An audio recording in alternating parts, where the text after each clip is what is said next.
On July 16, 1923, I moved into Exham Priory after the last workman had finished his labors.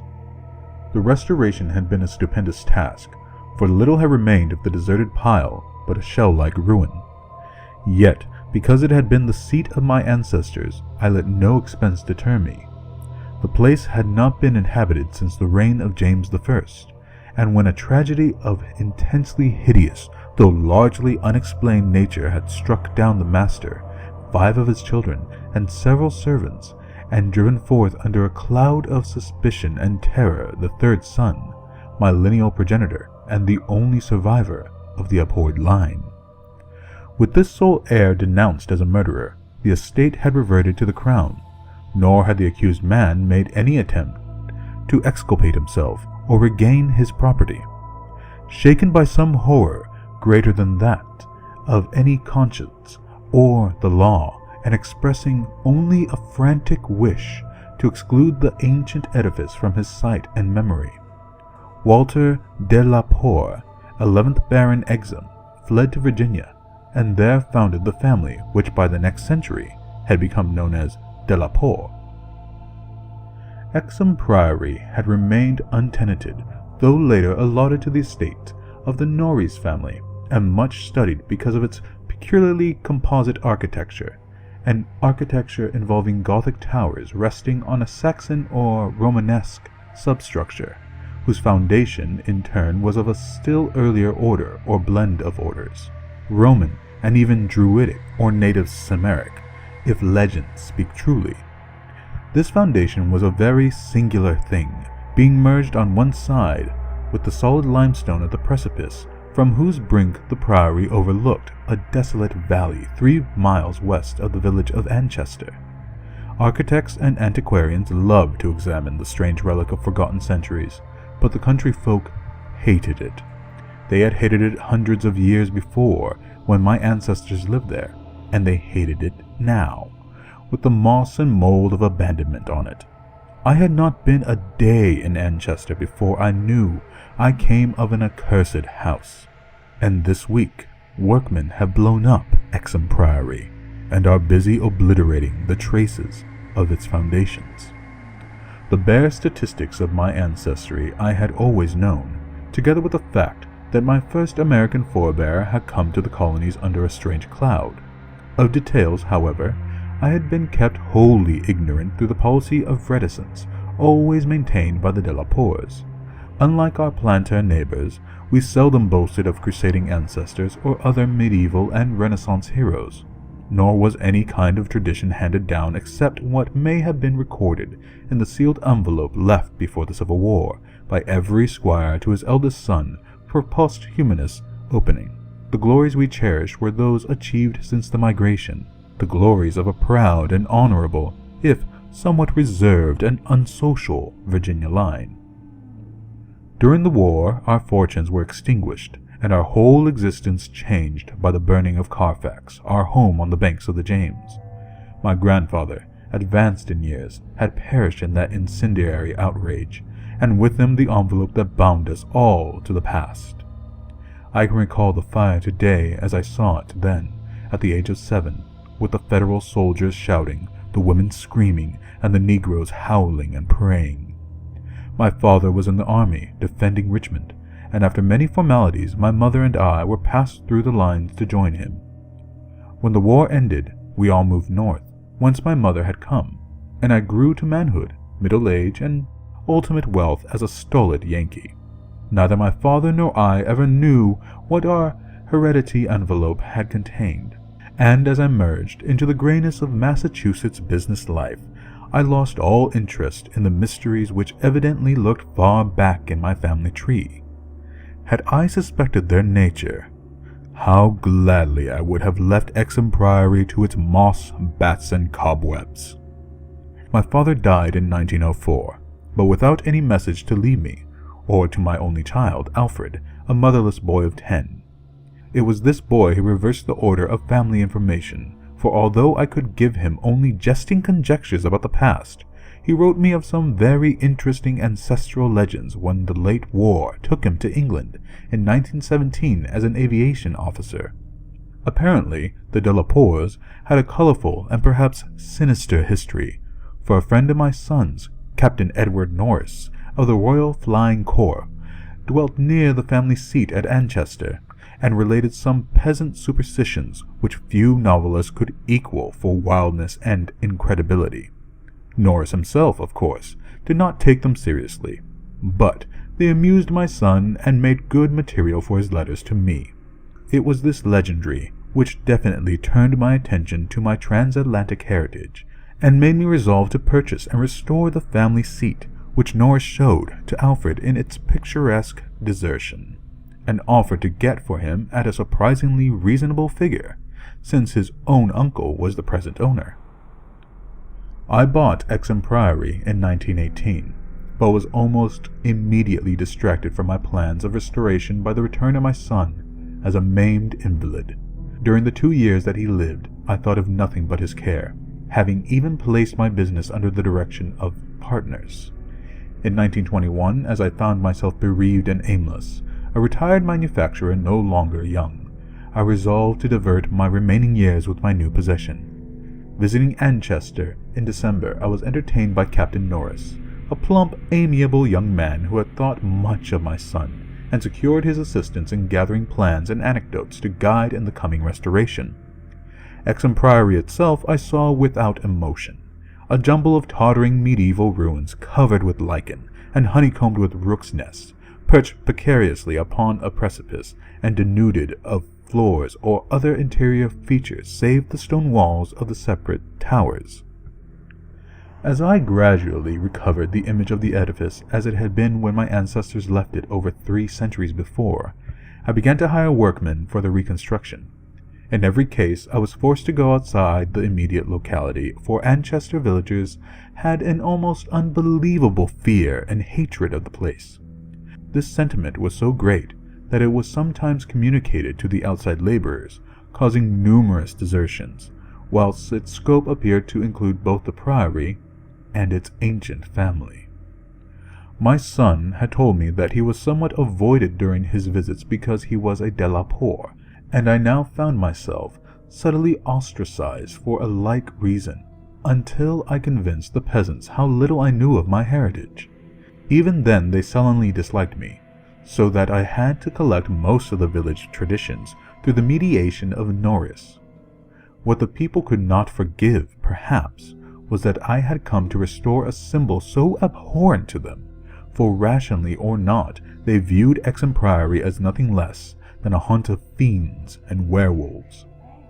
Piecing together the tales which Norris collected for me, and supplementing them with the accounts of several savants who had studied the ruins, I deduced that Exham Priory stood on the site of a prehistoric temple, a druidic or anti-druidical thing, which must have been contemporary with Stonehenge. That indescribable rites had been celebrated there, few doubted, and there were unpleasant tales of the transference of these rites into the Sibyl worship, which the Romans had introduced. Inscriptions still visible in the sub-cellar bore such unmistakable letters as DIV, OPS, MAGNA, MAT.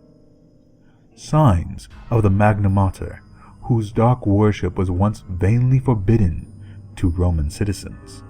Anchester had been the camp of the 3rd Augustan Legion, as many remains attest, and it was said that the Temple of Sibyl was splendid and thronged with worshippers who performed nameless ceremonies at the bidding of a Phrygian priest. Tales added that the fall of the old religion did not end the orgies at the temple, but that the priests lived on in the new faith without real change. Likewise was it said that the rites did not vanish with the Roman power, and that certain among the Saxons added to that remained of the temple, and gave it the essential outline it subsequently preserved, making it the center of a cult feared through half the Heptarchy. About 1000 AD, the place is mentioned in a chronicle as being a substantial stone priory, housing a strange and powerful monastic order, and surrounded by extensive gardens, which needed no walls to exclude a frightened populace. It was never destroyed by the Danes, though after the Norman conquest, it must have declined tremendously, since there was no impediment when Henry III granted the site to my ancestor, Gilbert de la Poer, 1st Baron Exham, in 1261. Of my family before this date there is no evil report, but something strange must have happened then. In one chronicle, there is a reference to a de la Poer as cursed of God in 1307, whilst village legendary had nothing but evil and frantic fear to tell of the castle that went up on the foundations of the old temple and priory. The fireside tales were of the most grisly descriptions, all the ghastlier because of their frightened reticence and cloudy evasiveness. They represented my ancestors as a race of hereditary daemons, beside whom Gilles de Rais and the Marquis de Sade would seem the veriest tyros, and hinted whisperingly at their responsibility for the occasional disappearance of villagers through several generations. The worst characters, apparently, were the barons and their direct heirs. At least, most was whispered about these. If of healthier inclinations, it was said, an heir would early and mysteriously die to make way for another more typical scion. There seemed to be an inner cult in the family, presided over by the head of the house, and sometimes closed except to a few members. The temperament, rather than ancestry, was evidently the basis of the cult, for it was entered by several who married into the family. Lady Margaret Trevor from Cornwall, wife of Godfrey, the second son of the 5th Baron, became a favorite bane of children all over the countryside, and the Damon heroine of a particularly horrible old ballad, not yet extinct near the Welsh border.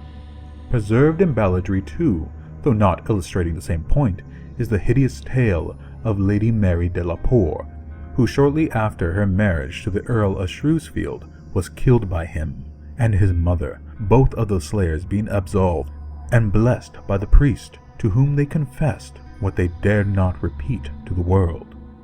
These myths and ballads, typical as they were of crude superstition, repelled me greatly. Their persistence and their application to so long a line of my ancestors were especially annoying, whilst the imputations of monstrous habits proved unpleasantly reminiscent of the one known as scandal of my immediate forebears, the case of my cousin, young Randolph de la Poer of Carfax, who went among the Negroes and became a voodoo priest after he returned from the Mexican War. I was much less disturbed by the vaguer tales of wails and howlings in the barren, wind-swept valley beneath the limestone cliff, of the graveyard stenches after the spring rains, of the floundering, squealing white thing on which Sir John Clave's horse had trod on one night in a lonely field, and of the servant who had gone mad at what he saw in the priory in the full light of day. These things were hackneyed, spectral lore, and I was at the time a pronounced skeptic. The accounts of vanished peasants were less to be dismissed, though not especially significant in the view of medieval custom. Prying curiosity meant death, and more than one severed head had been publicly shown on the bastions, now faced, around Exham Priory. A few of the tales were exceedingly picturesque, and made me wish I had learnt more of the comparative mythology in my youth. There was, for instance, the belief that a legion of bat-winged devils kept witches' Sabbath each night at the priory, a legion whose sustenance might explain the disproportionate abundance of coarse vegetables harvested in the vast gardens. And, most vivid of all, there was the dramatic epic of the rats, the scampering army of obscene vermin which had burst forth from the castle 3 months after the tragedy that doomed it to desertion. The lean, filthy, ravenous army which had swept all before it and devoured fowl, cats, dogs, hogs, sheep, and even 2 hapless human beings before its fury was spent. Around that unforgettable rodent army, a whole separate cycle of myths revolves, for it scattered among the village homes and brought curses and horrors in its train. Such was the lore that assailed me as I pushed to completion, with an elderly obstinacy, the work of restoring my ancestral home. It must not be imagined for a moment that these tales formed my principal psychological environment. On the other hand, I was constantly praised and encouraged by Captain Norris and the antiquarians who surrounded and aided me.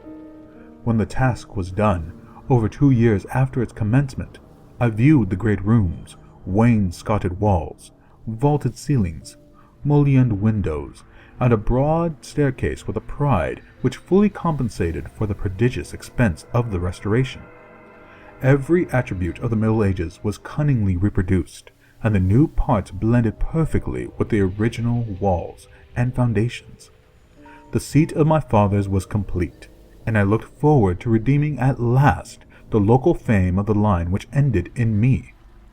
I would reside here permanently, and prove that a Delaporte, for I had adopted again the original spelling of the name, needed not be a fiend. My comfort was perhaps augmented by the fact that, although Exham Priory was medievally fitted, its interior was in truth wholly new and free from old vermin and old ghosts alike. As I have said, I moved in on July 16, 1923. My household consisted of 7 servants and 9 cats, of which latter species I am particularly fond. My eldest cat was 7 years old and had come with me from my home in Bolton, Massachusetts.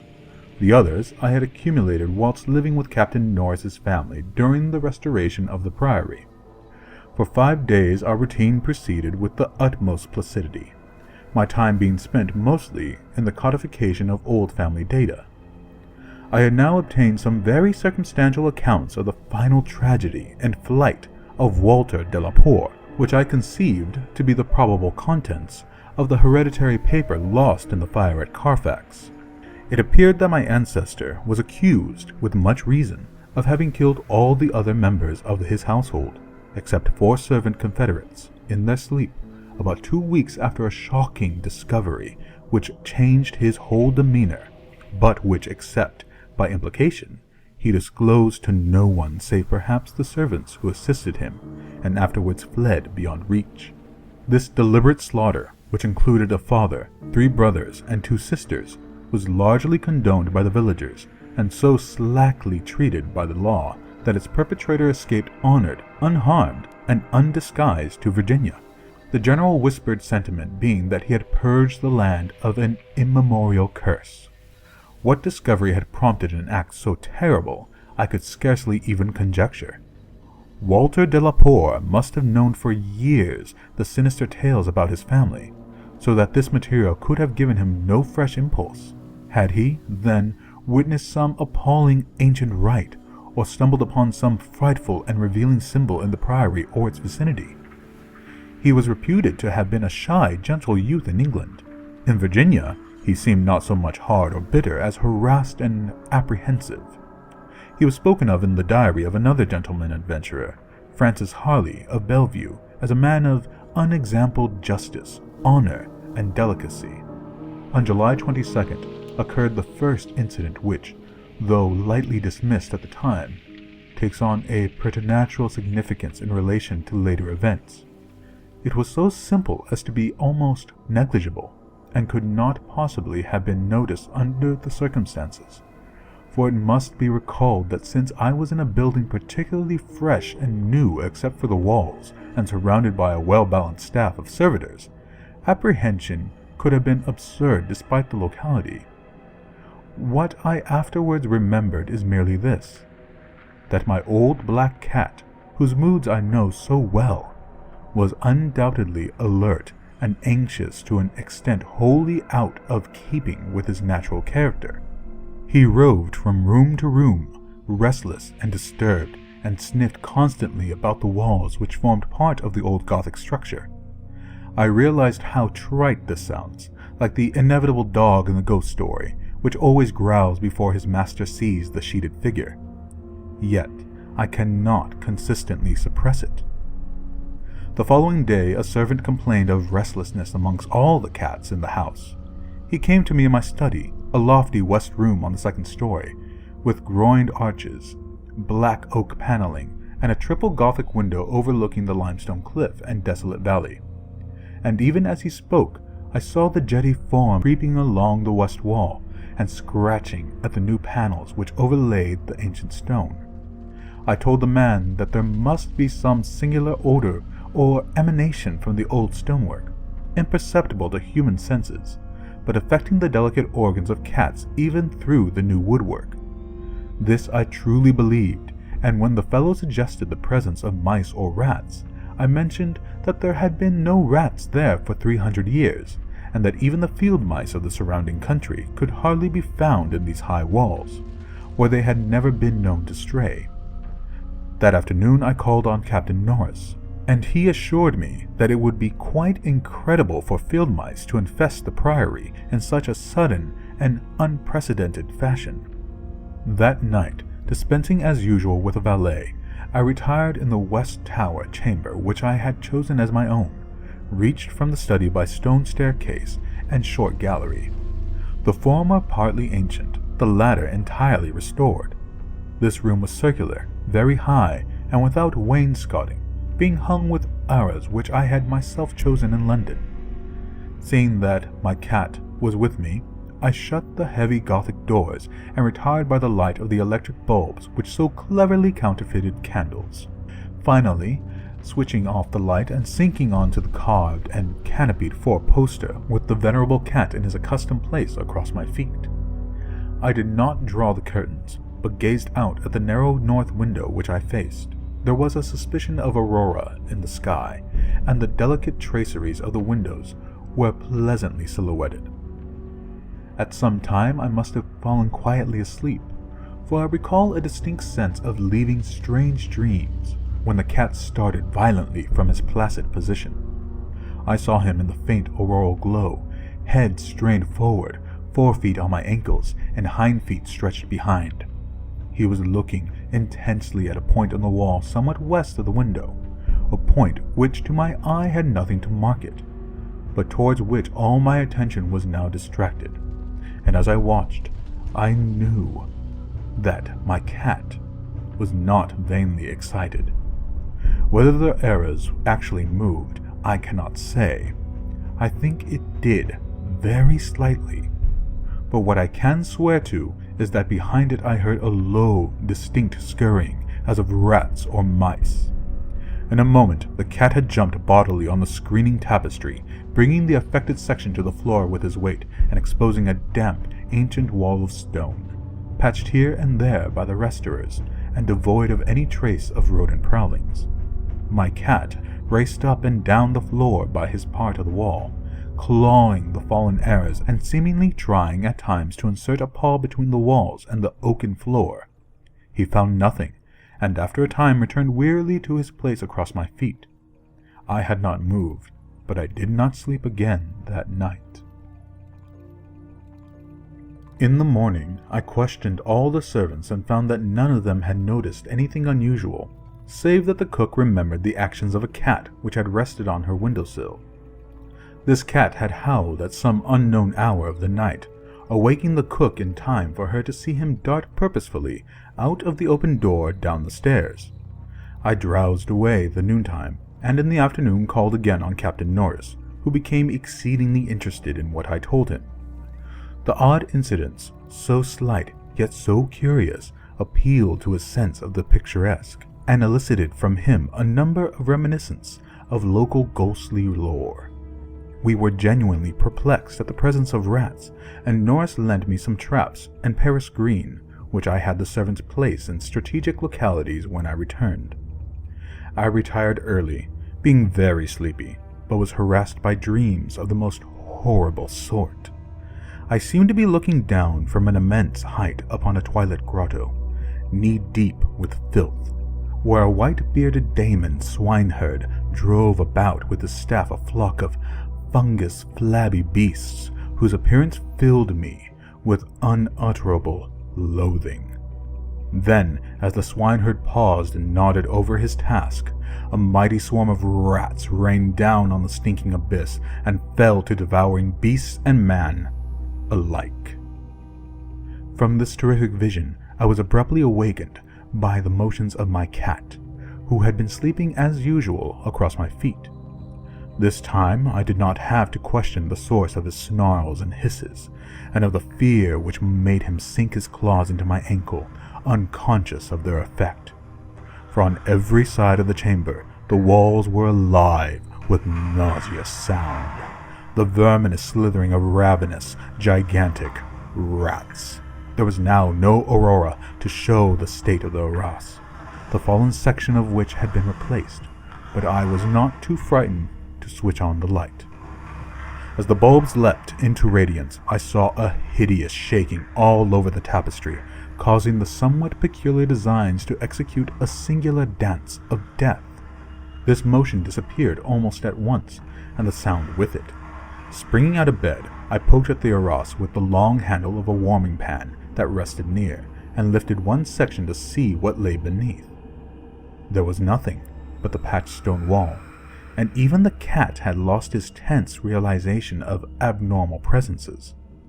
When I examined the circular trap that had been placed in the room, I found all of the openings sprung, though no trace remained of what had been caught and had escaped. Further sleep was out of the question, so lighting a candle, I opened the door and went out into the gallery towards the stairs to my study, my cat following me at my heels. Before we had reached the stone steps, however, the cat darted ahead of me and vanished down the ancient flight. As I descended the stairs myself, I became suddenly aware of sounds in the great room below, sounds of a nature which could not be mistaken. The oak-paneled walls were alive with rats, scampering and milling, whilst my cat was racing about with the fury of a baffled hunter. Reaching the bottom, I switched on the light, which did not, this time, cause the noise to subside. The rats continued their riot, stampeding with such force and distinctness that I could finally assign to their motions a definite direction. These creatures, in number apparently inexhaustible, were engaged in one stupendous migration from inconceivable heights to some depth conceivably or inconceivably below. I now heard steps in the corridor, and in another moment 2 servants pushed open the massive door.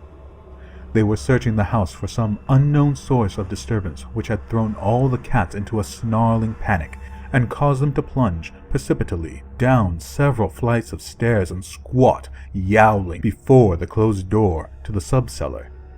I asked them if they had heard the rats, but they replied in the negative, and when I turned to call their attention to the sounds in the panels, I realized that the noise had ceased. With the 2 men, I went down to the door of the sub-cellar, but found the cats already dispersed.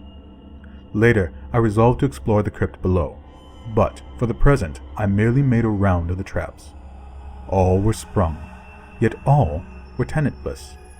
Satisfying myself that no one had heard the rats, save the felines and me, I sat in my study till morning, thinking profoundly and recalling every scrap of legend I had unearthed concerning the building I inhabited. I slept some in the forenoon, leaning back in the one comfortable library chair which my medieval plan of furnishing could not banish. Later, I telephoned to Captain Norris, who came over and helped me explore the sub-cellar. Absolutely nothing untoward was found, although we could not repress a thrill at the knowledge that this vault was built by Roman hands. Every low arch and massive pillar was Roman, not the debased Romanesque of the bungling Saxons, but the severe and harmonious classism of the age of the Caesars. Indeed, the walls abounded with inscriptions familiar to the antiquarians who had repeatedly explored the place. Things like Begeti, Prop, Temp, Dona, and Leprec vis Pontifi Attis. The reference to Attis made me shiver, for I had recalled Catullus and knew something of the hideous rites of the Eastern god, whose worship was so mixed with that of the Sibyl. Norris and I, by the light of lanterns, tried to interpret the odd and nearly effaced designs on certain irregularly rectangular blocks of stone generally held to be altars, but could make nothing of them. We remembered that one pattern, a sort of rayed sun, was held by students to imply a non-Roman origin, suggesting that these altars had been merely adopted by the Roman priests for some older and perhaps aboriginal temple on the same site. On one of these blocks, were some brown stains which made me wonder. The largest, in the center of the room, had certain features on the upper surface which indicated its connection with fire, probably burnt offerings. Such were the sights in that crypt before whose doors the cats had howled, and where Norris and I now determined to pass the night.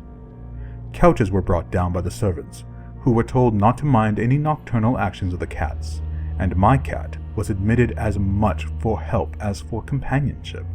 We decided to keep the great oak door, a modern replica with slits for ventilation, tightly closed, and with this attended to, we retired with lanterns still burning to await whatever might occur. The vault was very deep in the foundations of the priory, and undoubtedly far down on the face of the beetling limestone cliff overlooking the waste valley. That it had been the goal of the scuffling and unexplainable rats I could not doubt, though why I could not tell. As we lay there expectantly, I found my vigil occasionally mixed with half-formed dreams from which the uneasy motions of the cats across my feet would rouse me. These dreams were not wholesome, but horribly like the one I had the night before. I saw again the twilight grotto, and the swineherd with his unmentionable fungus beast wallowing in filth, and as I looked at these things they seemed nearer and more distinct, so distinct that I could almost observe their features. Then I did observe the flabby features of one of them, and awake with such a scream that my cat started up, whilst Captain Norris, who had not slept, laughed considerably. Norris might have laughed more, or perhaps less, had he known what it was that made me scream. But I did not remember myself till later. Ultimate horror often paralyzes memory in a merciful way. Norris waked me when the phenomena began. Out of the same frightful dream I was called by his gentle shaking and his urging to listen to the cats. Indeed, there was much to listen to, for beyond the closed door at the head of the stone steps was a veritable nightmare of feline yelling and clawing, whilst my cat, unmindful of his kindred outside, was running excitedly along the bare stone walls, in which I heard the same babble of scurrying rats that had troubled me the night before. An acute terror now rose within me, for here were anomalies which nothing normal could well explain. These rats, if not the creatures of a madness which I shared with the cats alone, must be burrowing and sliding in Roman walls I had thought to be of solid limestone blocks. Unless, perhaps, the action of water through more than 17 centuries had eaten winding tunnels which rodent bodies had worn clear and ample. But even so, the spectral horror was no less, for if these were living vermin, why did not Norris hear their disgusting commotion? Why did he urge me to watch my cat and listen to the other cats outside? And why did he guess wildly and vaguely at what could have aroused them? By the time I had managed to tell him, as rationally as I could, what I thought I was hearing, my ears gave me the last fading impression of the scurrying, which had retreated still downwards.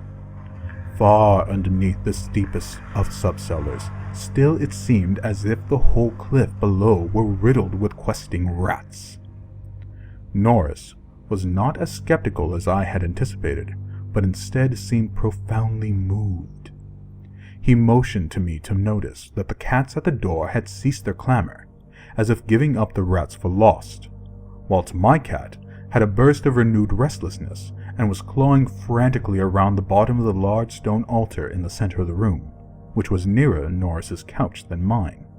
My fear of the unknown was at this point very great. Something astounding had occurred, and I saw that Captain Norris, a younger, stouter, and presumably more naturally materialistic man, was affected fully as much as myself, perhaps because of his lifelong and intimate familiarity with local legend.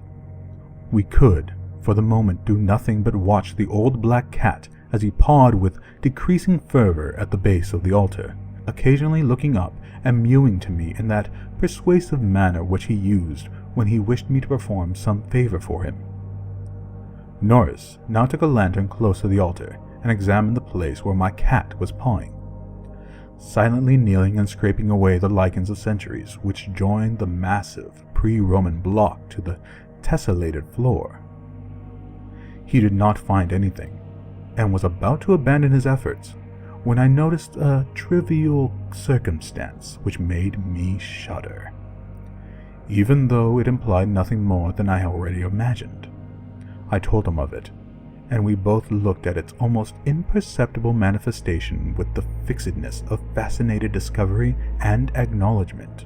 It was only this, that the flame of the lantern set down near the altar was slightly, but certainly, flickering from a draught of air which it had not before received, and which came indubitably from the crevice between floor and altar where Norris was scraping away the lichen. We spent the rest of the night in the brilliantly lighted study, nervously discussing what we should do next. The discovery that some vault deeper than the deepest known masonry of the Romans underlay this accursed pile, some vault unsuspected by the curious antiquarians of 3 centuries, would have been sufficient to excite us without any background of the sinister.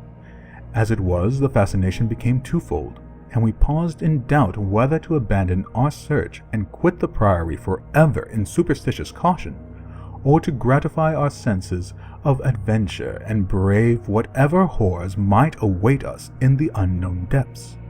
By morning we had compromised, and decided to go to London to gather a group of archaeologists and scientific men fit to cope with the mystery. It should be mentioned that before leaving the subcellar, we had vainly tried to move the central altar, which we now recognized as the gate to a new pit of nameless fear. What secret would open the gate? Wiser men than we would have to find. During many days in London, Captain Norris and I presented our facts, conjectures, and legendary anecdotes to 5 eminent authorities, all men who could be trusted to respect any family disclosures which future explorations might develop. We found most of them little disposed to scoff, but instead intensely interested and sincerely sympathetic. It is hardly necessary to name them all, but I may say that they included Sir William Brinton, whose excavations in the Troad excited most of the world in their day. As we all took the train for Anchester, I felt myself poised on the brink of frightful revelations, a sensation symbolized by the air of mourning among the many Americans at the unexpected death of the President on the other side of the world. On the evening of August 7th, we reached Exham Priory, where the servants assured me that nothing unusual had occurred. The cats, even my cat, had been perfectly placid, and not a trap in the house had been sprung. We were to begin exploring on the following day, awaiting which I assigned well-appointed rooms to all my guests. I myself retired in my own tower chamber, with my cat across my feet. Sleep came quickly, but hideous dreams assailed me. There was a vision of a Roman feast, like that of Trimalchio, with a horror in a covered platter. Then came that damnable, recurring thing about the swineherd and his filthy drove in the twilight grotto. Yet when I awoke it was full daylight, with normal sounds in the house below. The rats, living or spectral, had not troubled me, and my cat was quietly asleep. On going down, I found that the same tranquility had prevailed elsewhere, a condition which one of the assembled savants, a fellow named Thornton, devoted to the psychic, rather absurdly laid to the fact that I had now been shown the thing which certain forces had wished to show me. All was now ready, and at 11 a.m. our entire group of 7 men, bearing powerful electric searchlights and implements of excavation, went down to the subcellar and bolted the door behind us. My cat was with us, for the investigators found no occasion to despise his excitability, and were indeed anxious that he be present in case of obscure rodent manifestations. We noted the Roman inscriptions and unknown altar designs only briefly, for 3 of the savants had already seen them, and all knew their characteristics.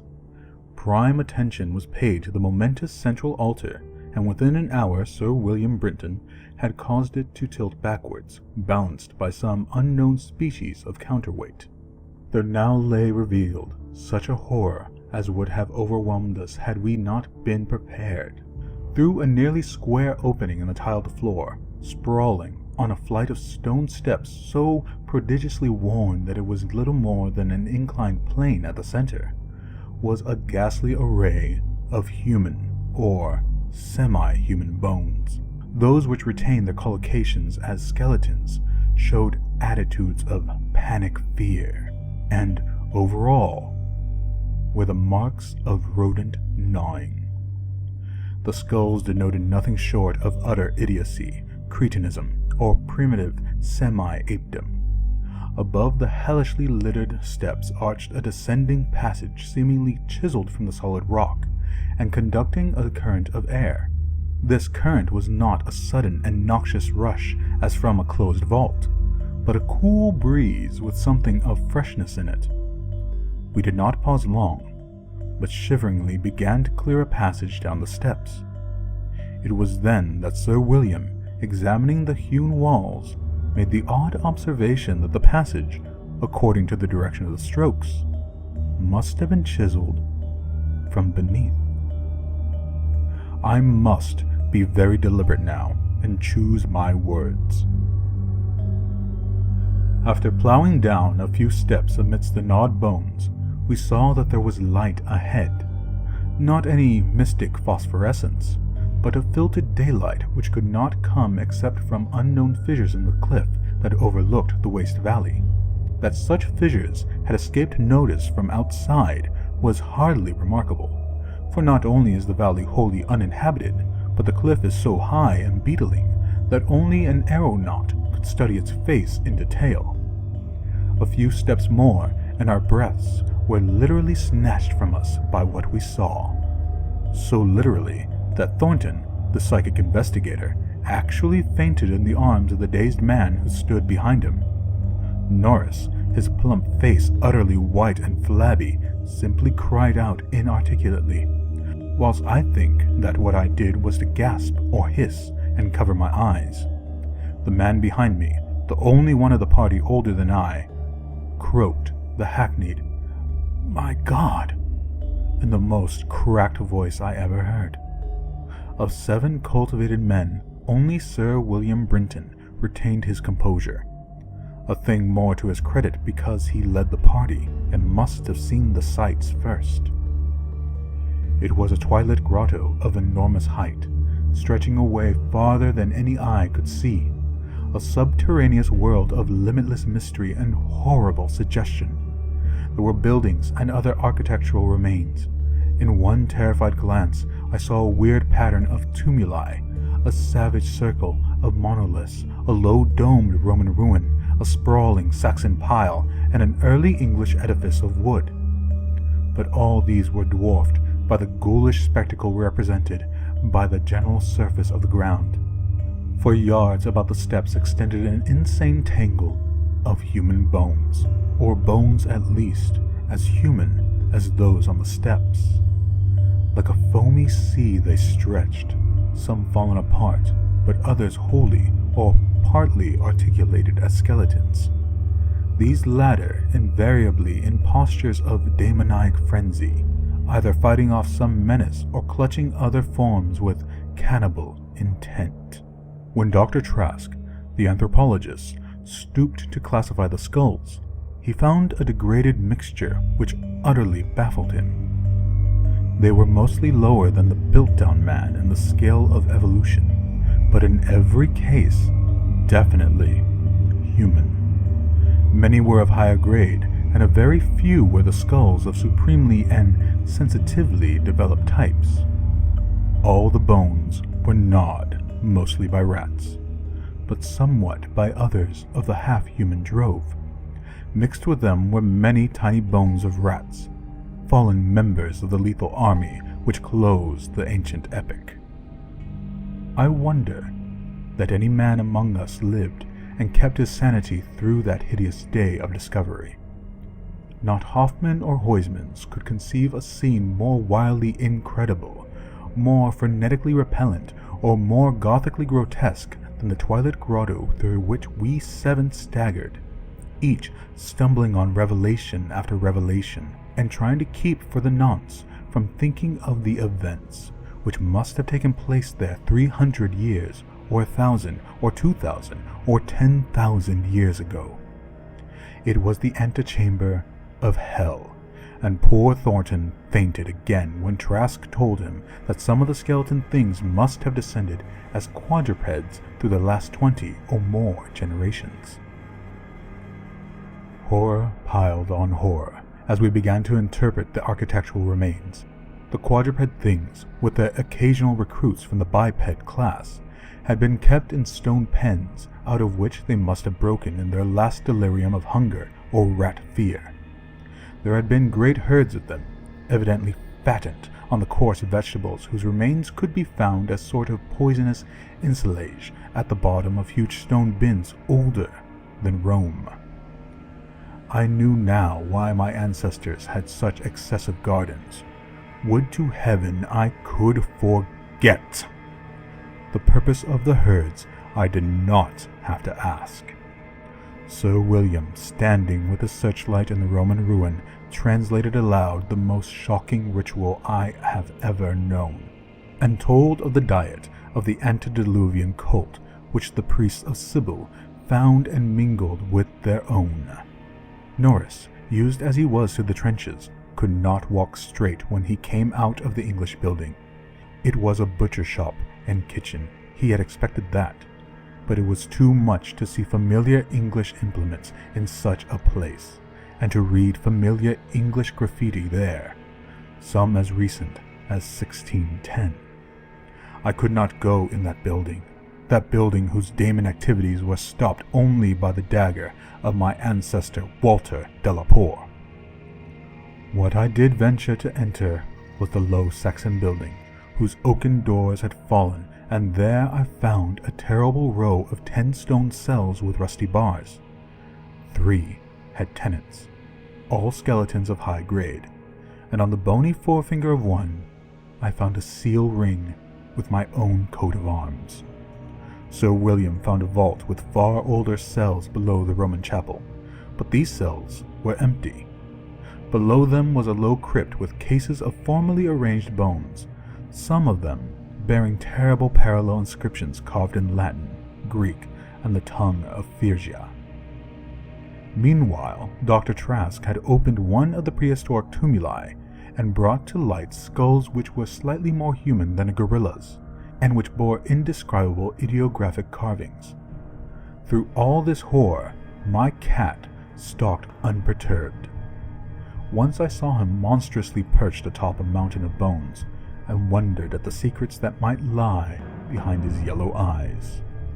Having grasped, to some slight degree, the frightful revelations of this twilight grotto, an area so hideously foreshadowed by my recurrent dream, returned to that apparently boundless depth of midnight cavern where no ray of light from the cliff could penetrate. We shall never know what sightless Stygian worlds yawned beyond the little distance we went, for it was decided that such secrets are not good for mankind. But there was plenty to engross us close at hand, for we had not gone far before the searchlights showed that accursed infinity of pits in which the rats had feasted, and whose sudden lack of replenishment had driven the ravenous rodent army first to turn on the living herds of starving things, and then to burst forth from the priory in that historic orgy of devastation which the peasants will never forget. God, those carrion black pits of sod-picked bones and open skulls, those nightmare chasms choked with pithecanthropoid, Celtic, Roman, and English bones of countless unhallowed centuries. Some of them were full, and none can say how deep they had once been. Others were still bottomless to our searchlights, and peopled by unnameable fancies. What, I thought, of the hapless rats that stumbled into such traps amidst the blackness of their quest in this grisly Tartarus? Once, my foot slipped near a horribly yawning brink, and I had a moment of ecstatic fear. I must have been musing a long time, for I could not see any of the party but the plump Captain Norris.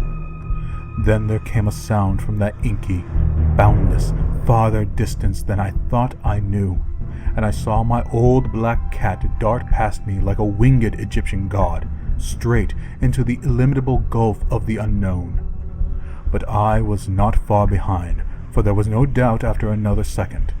It was the eldritch scurrying of those fiend-born rats, always questing for new horrors, and determined to lead me on even unto those grinning caverns of Earth's center, where Nyarlathotep, the mad, faceless god, howls blindly to the piping of two amorphous idiot flute players. My searchlight expired, but still I ran.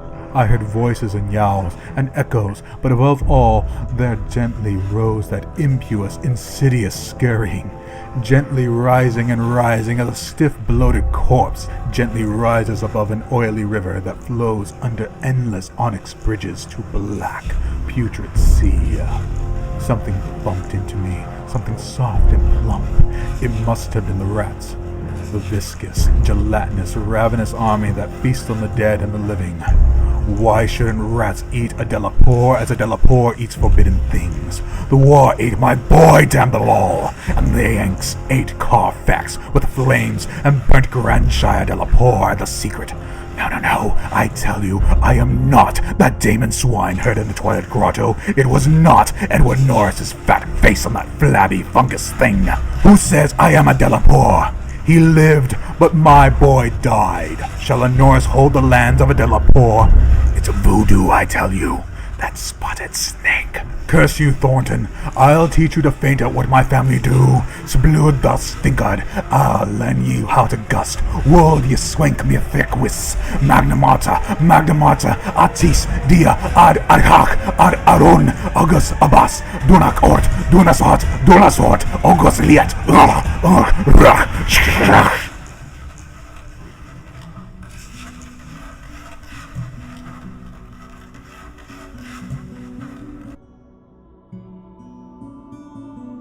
That is what they say I said when they found me in the blackness after 3 hours. Found me crouching in the blackness of the plump, half-eaten body of Captain Norris, with my own cat leaping and tearing at my throat. Now they have blown up Exham Priory, taken my cat away from me, and shut me into this barred room at Hanwell with fearful whispers about my heredity and experiences. Thornton is in the next room, but they prevent me from talking to him. They are trying, too, to suppress most of the facts concerning the Priory. When I speak of poor Norris, they accuse me of a hideous thing, but they must know that I did not do it. They must know it was the rats, the slithering, scurrying rats whose scampering will never let me sleep. The daemon rats that race behind the padding in this room and beckon me down to greater horrors than I have ever known. The rats they can never hear. The rats in the walls.